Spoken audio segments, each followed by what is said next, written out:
For 4 years, we have witnessed turmoil in America. But nothing quite like this. The pro-Trump crowd fought with the police, trying to break through their lines, intoxicated by the unlikely prospect of reversing America's election outcome. We watched as the standoff continued for at least an hour.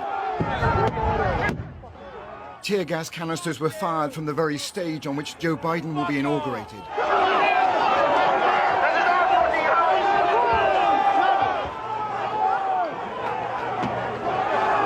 But for Capitol Hill police officers, this was a losing battle.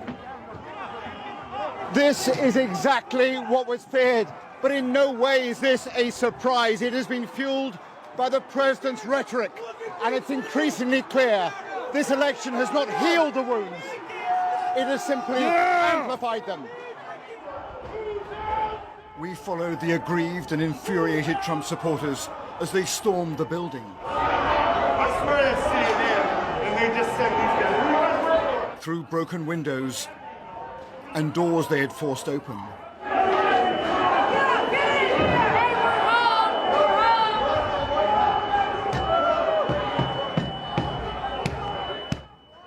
And for a few heady moments they felt they had won a precious victory.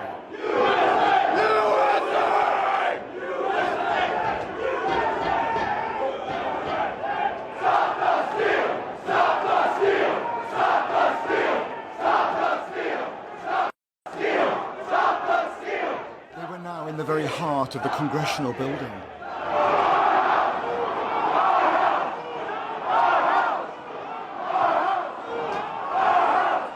Purpose of storming Congress itself? Because they work for us. They don't get to steal it from us. They don't get to tell us we didn't see what we saw. We respect the law. We were good people. The government did this to us. We were normal, good, law-abiding citizens, and you guys did this to us. We want our country back. We are protesting for our freedom right now. That's the difference. What's the purpose of storming Congress? How do I know that? They reached and entered the Speaker's office itself. Although Nancy Pelosi and other lawmakers had already been evacuated to safety. There you go. There you go, brother. As we filmed, protesters tore down Pelosi's nameplate. And so here we are right now inside the halls of Congress. This is exactly what so many anticipated, and yet the Capitol Hill police are doing their best, but failing to control the situation. We all know that they changed the rules mid-game, and they're not being held accountable, and that's a shame. What's your message to the Capitol Hill police and to lawmakers here? This is our country. This is our house. That's it. This is our house. This is our country. This is our country. Inside the chamber itself, there was chaos.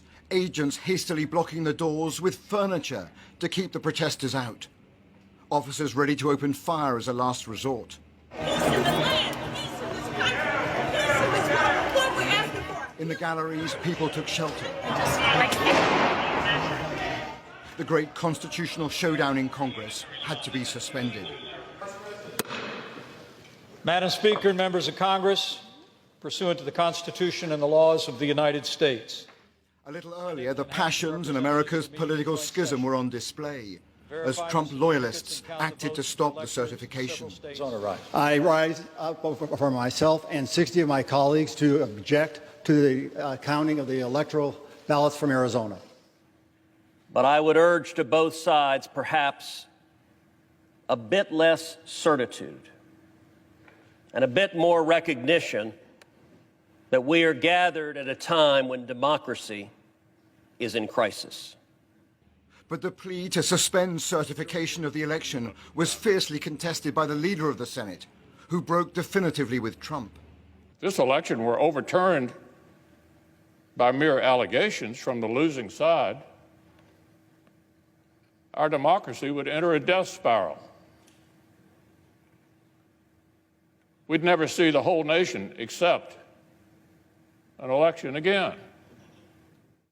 100 miles away in Delaware, President-elect Joe Biden pleaded for the intervention of the one man who could halt this.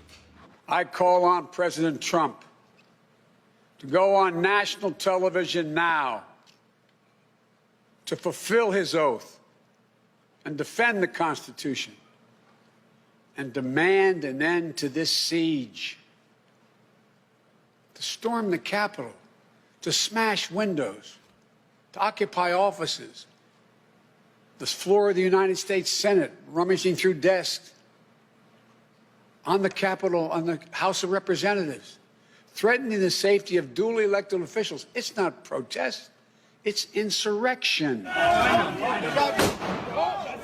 Indeed, amid the chaos of this afternoon, shots were fired, and one protester badly wounded. The circumstances are not clear, but it is proof of how perilous it remains here tonight.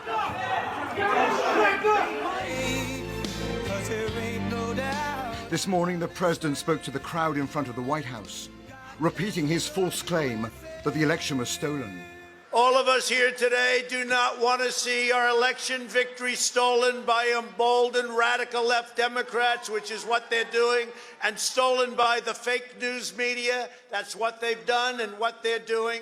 We will never give up. We will never concede. It doesn't happen. You don't concede when there's theft involved. The cost of that rhetoric is increasingly clear. As crowds tonight are still swirling around Congress, and America's long journey as a stable democracy appears to be in genuine doubt.